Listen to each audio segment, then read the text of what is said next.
नमस्कार, मैं अरुण कुमार होश की बातें चैनल पर आपका एक बार फिर से स्वागत करता हूं। आज हम बात करेंगे जीवन के बदलावों के बारे में। हमारे जीवन में हर पल बदलाव हो रहा है। कहीं वो इतना सूक्ष्म है कि हमें महसूस नहीं होता है, कई दफ़ा एकदम ऐसा बदलाव आ जाता है जो हमें तुरंत महसूस होता है।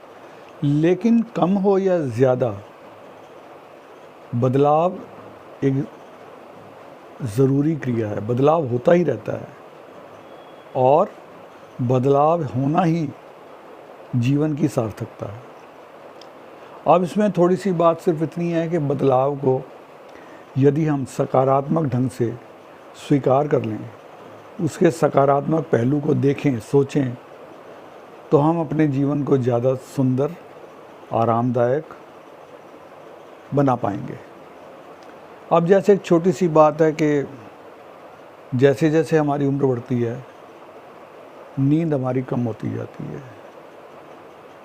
अब बुज़ुर्ग होने के बाद यदि 5 घंटे की नींद आती है, 6 घंटे की नींद आती है, तो ये कोई बीमारी नहीं है। हमारे शरीर की ज़रूरत इतनी ही है, यानी 6 घंटे की नींद से हमारे शरीर की ज़रूरत पूरी हो जाती है। एक छोटा बच्चा 16 घंटे, 18 घंटे, 20-20 घंटे तक भी सो जाता है, क्योंकि देखें, जितनी भी हमारे शरीर के अंदर डेवलपमेंट होती है, जितनी भी हमारे जो तंतुओं के निर्माण की प्रक्रिया है, वो सब जब हम सो जाते हैं तब होती है। यानी जब हम अपने शरीर को बिल्कुल निष्क्रिय छोड़ देते हैं, तब प्रकृति की फैक्ट्री चालू होती है। आपने देखा कि जैसे हम नींद से उठते हैं, सोने के बाद उठते हैं, तो हम कितने तरोताज़ा महसूस करते हैं अपने आप को, कितनी स्फूर्ति महसूस करते हैं। कारण यही है कि हमने सारा दिन इस शरीर के साथ जो ज़्यादती की, जैसे ही हम सोए, कुदरत ने उस सारी समझ लें कि आपकी बॉडी की ओवरहालिंग कर दी आपकी नींद में, और आपको फिर तरोताज़ा कर दिया नए सिरे से इसका उपयोग करने के लिए। और होता यही है, रोज़ हम इसको उपयोग करते हैं, रोज़ प्रकृति इसको ओवरहॉल करती है। तो धीरे धीरे जैसे हर चीज़ की कैपेसिटी कम होती है, इसी तरह से शरीर की भी कैपेसिटी कम होती है, जो कि नॉर्मल है। कोई इसमें ऐसी कोई बात नहीं है। जैसे कहते हैं ना कि मृत्यु जो है वो अचानक नहीं होती है, मृत्यु तो रोज़ हो रही है। हम जैसे ही पैदा होते हैं तो हमारा हर कदम मृत्यु की तरफ ही बढ़ रहा है। जितना भी हमारा टाइम जा रहा है, हमारी मौत से नज़दीकी उतनी बढ़ रही है। और जो हम थोड़ा थोड़ा रोज़ इस बॉडी को डैमेज करते रहते हैं, एक दिन ऐसा आ जाता है जब इतना डैमेज हो जाता है कि ओवरहॉलिंग होनी जो है पॉसिबल नहीं होती और मौत हो जाती है। तो कहने का सिर्फ इतना मकसद है कि हमारे जीवन में जो भी बदलाव आ रहे हैं वो स्वाभाविक हैं, प्राकृतिक हैं। उनके बारे में बहुत ज़्यादा सोचना, चिंता करना वो ठीक नहीं है। अब यदि भूख हमें कम लगती है तो ये बीमारी थोड़ी है। हमारे शरीर को उतना ही खाने की आवश्यकता है, इसलिए हमें भूख कम लगती है। लेकिन यदि हम इसकी चिंता करने लगें, इसको बीमारी मान लें, तब संभवतः हो सकता है बीमारी बन जाए, हो जाए बीमारी। तो अब मैं तो इसको और तरीके से भी कहता हूँ कि जैसे जैसे उम्र बढ़ती है, आदमी की नज़र कमज़ोर हो जाती है, कानों को सुनने की क्षमता कम हो जाती है। एक सिंबॉलिक है ये भी कि भाई नज़र कमज़ोर हो गई, फालतू की चीज़ें देखना बंद कर दो, फालतू की चीज़ों पे ध्यान मत दो। सुनने की क्षमता कम हो रही है, मतलब फालतू की बातें सुनना छोड़ दो। सुनो उतना ही जितना कि तुम्हें ज़रूरत है, जितना कि तुम्हारे काम का है। फालतू की बातें सुनोगे, फालतू की बातें देखोगे, दिमाग में और दिल में टेंशन और तनाव रहेगा, इससे नतीजा कुछ नहीं निकलना। तो एक सिंबॉलिक है, आप इसको समझो और इस पर अमल करो तो कोई परेशानी नहीं है। दूसरी, जैसे जैसे आदमी की उम्र बढ़ती जाती है, उसका अकेलापन बढ़ता जाता है। मतलब सब लोग, परिवार के सभी सदस्य भी अपने अपने कामों में, अपनी ज़िंदगी में बिज़ी हो जाते हैं। और जो एक सबके साथ जो समय गुजरता था बड़े आराम से, वो समय धीरे धीरे ऐसा होता है कि उसका अकेलेपन में ज़्यादा गुजरता है। लेकिन ये भी कोई गलत बात नहीं है।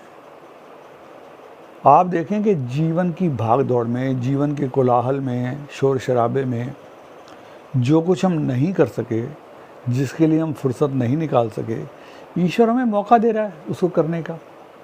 एक कई दफ़ा हमारे गाने ऐसे होते हैं जो हमारे को बड़ा अच्छा संदेश देते हैं।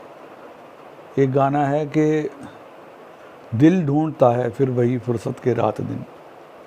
तो उसमें एक लाइन आती है, मुझे बड़ी अच्छी लगती है कि वादियों में गूंजती हुई खामोशियाँ सुने।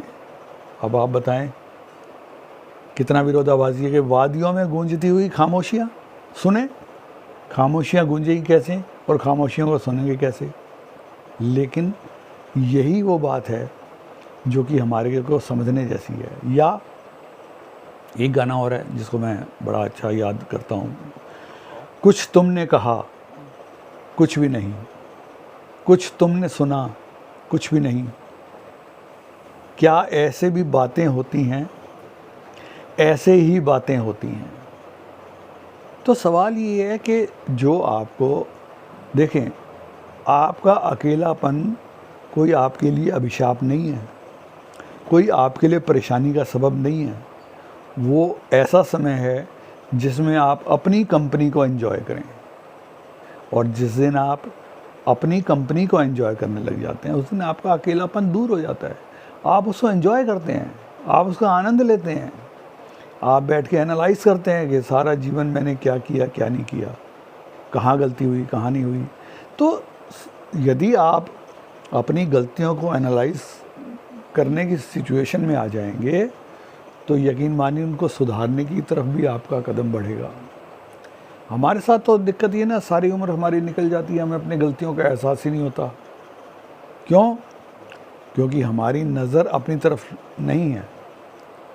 मैंने एक बुक भी लिखी है, कल मैं उसके बारे में आपको बताऊंगा, बुक को दिखाऊंगा भी और उसकी कविता भी पढ़ के सुनाऊंगा। तो जब तक हम अपने बारे में कुछ नहीं जान पाते हैं, मतलब उम्र निकल गई, हमें अपने बारे में कुछ पता ही नहीं, क्योंकि सारा कुछ हमने जाना, देखा, भोगा बाहरी तौर पे, भीतरी तौर पे तो भीतर तो प्रवेश हुआ ही नहीं ना। इसीलिए हमें अपने भीतर का कुछ पता नहीं, कुछ खबर नहीं। तो ईश्वर हमें हर प्रकार का मौका देता है। उसने हमारे को एनर्जी दी, ताकत दी अपनी सामाजिक पारिवारिक जिम्मेदारियों को पूरा करने के लिए। और वही जब हमारे को एकांत दे रहा है, अकेलापन दे रहा है, तो वो इसलिए दे रहा है कि आपने जो अपनी ड्यूटीज़ थी वो तो कर ली। अब उन ड्यूटीज़ जो आपने करी या जीवन भर जो किया उसको थोड़ा सा एनालाइज करो। जहाँ कहीं आपको लगता है सुधार करो और कुछ ऐसी दौलत कमाओ जिसको कि मृत्यु छीन ना सके। क्योंकि अभी तक तो जो दौलत आपने कमाई है, जो भी घर, फैक्ट्री, मकान, दुकान, व्यापार, जो भी आपने इकट्ठा किया है, ये सब मौत ने छीन लेना है। जिस दिन भी हमारा अंत समय आएगा ये सब यहीं रखा रह जाएगा, कुछ भी हम साथ नहीं लेके जा पाएंगे। तो कुछ कमाई ऐसी करें जो कि आपके साथ जा सके, जिसको कोई आपसे छीन ना सके। ये समय इसलिए दिया गया है और इस समय को आप, ये तो वरदान है आपके लिए। अब आप इसको यदि सज़ा माने या इसको परेशानी माने तो मैं समझता हूँ गलती होगी। इस वरदान को एंजॉय कीजिए, अपनी ज़िंदगी को बेहतर बनाने में इसका उपयोग कीजिए और आप देखेंगे कि जब अपनी कंपनी को आप खुद एंजॉय करने लग जाएंगे तो सारा कुछ बदल जाएगा। कहीं भी आपको भय नहीं लगेगा, कहीं भी आपको एकांत महसूस नहीं होगा, बल्कि आप एंजॉय करेंगे, खुशी महसूस करेंगे, ऐसी चीज़ों को देखेंगे, सुनेंगे और महसूस करेंगे जो अभी तक आपने नहीं सुनी, न देखी, न महसूस की। आज के लिए इतना ही। नमस्कार।